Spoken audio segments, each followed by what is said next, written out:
afternoon. I am Denise Valentine, Mayor Pro Tem for the City of DeSoto. I'm excited today to be talking with two gentlemen about a program that we've worked over a year to try to bring to the City of DeSoto. We are bringing a boxing program for our youth to the city. I have with me Reverend Gerald White and then our Olympian, Errol Spence Jr. I'd like to start this by just saying, first of all, thank you for the wonderful work that you've been doing representing our city. I know you were in the Summer Olympics for us, and you represented us by competing in amateur boxing. So, tell me more about like which weight class or that kind of thing that you were in, and how you felt about that experience at the Olympics. I was at the 152 weight class. I was number one in my country. All right. And I made it to the quarterfinals of the Olympic Games. And it was a great experience. I met a lot of great people, and I got a lot of exposure, a lot of worldwide exposure and national exposure. So it was a great opportunity and a great experience just to follow in the footsteps of people I look up to, like Muhammad Ali and Sugar Ray Leonard and all them. Very good. So how did you get started in boxing? My dad got me started in boxing. It started just as a extracurricular activity for the summertime, just to place my energy somewhere. And my dad didn't want me hanging out with my friends and, having a lot of time on my hands. So he got me involved with boxing to take some of that time off.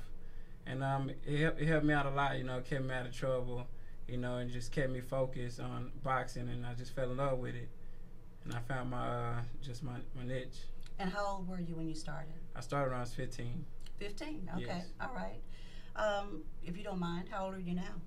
I'm 22 now. I Okay. turned 23 March 3rd. Okay, so 7 to 8 years you've been doing this. Yes, ma'am.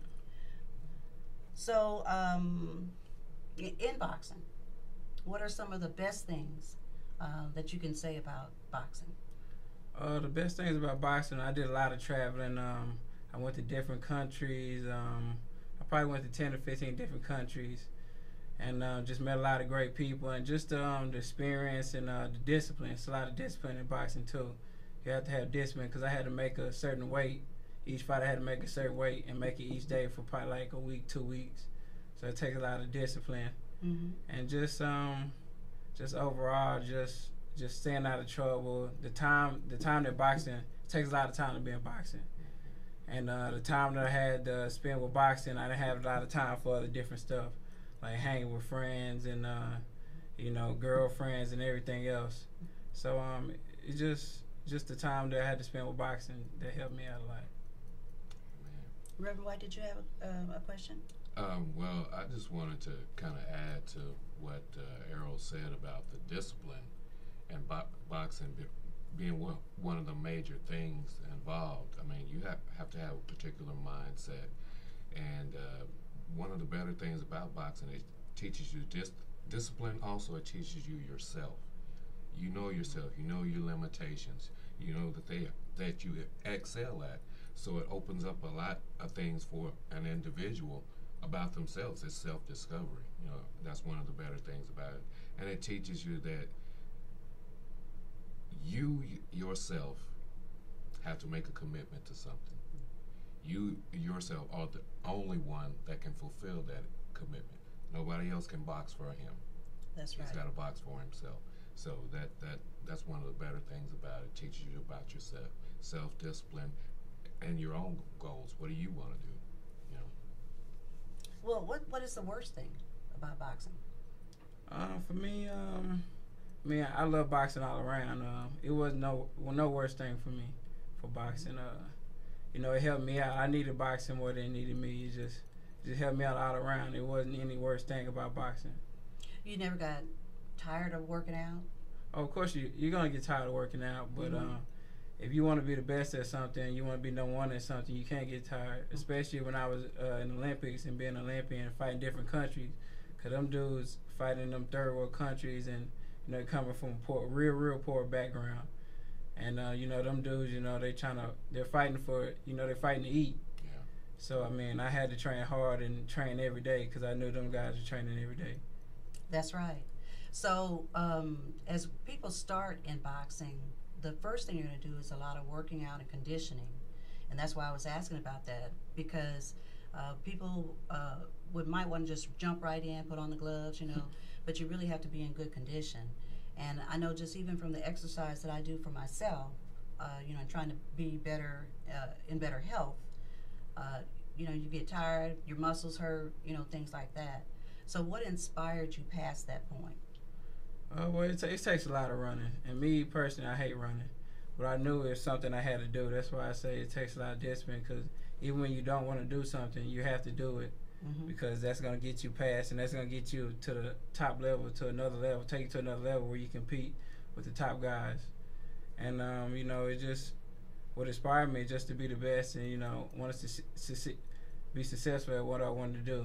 And I wanted to be the best. I wanted to be Olympian, and I wanted to represent my country. So I knew I had to go through this, and this to get to there. So that's what inspired me and helped me go past, the pain and everything else. Okay. Well, you did it. You got to the Olympics. Yeah. You got to the quarterfinals, you said? Yes. Which is a great accomplishment. I watched the Olympics during the summer every day and was just totally inspired by all of the athletes there. Now, since then, since you're from DeSoto, I made sure that I kept up with what you were going to do. I kind of expected after the Olympics that you would turn pro, which you did. Yes, ma'am. And you've had 2 fights, if I have it right. I've seen 2 fights that you just eliminated your opponent. So tell me more about what's in the future for you. Right now, I'm just starting out. It's a process, and I'm fighting right now just to get my feet wet. I'm not fighting great guys. They're pretty good, but they're not great. I'm not gonna lie about that. And I'm 3-0 with 3 knockouts. My next fight is March 2nd in San Antonio, Texas, on Fox Sports. And my future goal and the plans is to become a world champion and a future Hall of Famer. And I think the sky's the limit for me. And I'm not gonna settle for less. I'm gonna settle for the best, and that's to be a future Hall of Famer. That's wonderful. That is wonderful. Now, if you were able to be here, which the reason you're not going to be here for this meeting is because you are going to be at the fight. But if you were able to be here, what would you tell the youth and their parents about why they should be interested in getting into the sport of boxing? I think they should be interested in getting into the sport of boxing because it's a great opportunity, especially for the young kids to learn discipline and put their energy somewhere else, instead of, hanging out with your friends or even getting them out the house playing video game stuff. Because you socialize a lot, too, when you boxing with other kids and everything else. You learn a lot of socialization skills and self-confidence, too. You fighting and you be in the ring by yourself, that takes a lot of self-confidence for you to be in the ring and fighting somebody by yourself. And I think they should do it. It's a great opportunity, and it helped me out a lot with my self-confidence and my discipline. And it's a great opportunity, and I hope they get into it. Okay. It'll help them out a lot. Okay. This effort for boxing is a combination effort from the City of DeSoto, DeSoto Police and Clergy, the Chocolate Mint Organization, let me not forget, DeSoto ISD. We're all working together to make this happen. So, Errol, your next fight again, so we won't miss it on television? My next fight, March 2nd in San Antonio, Texas, and it should be on any Fox Sports Network. Great. Thank you for being here, both of you.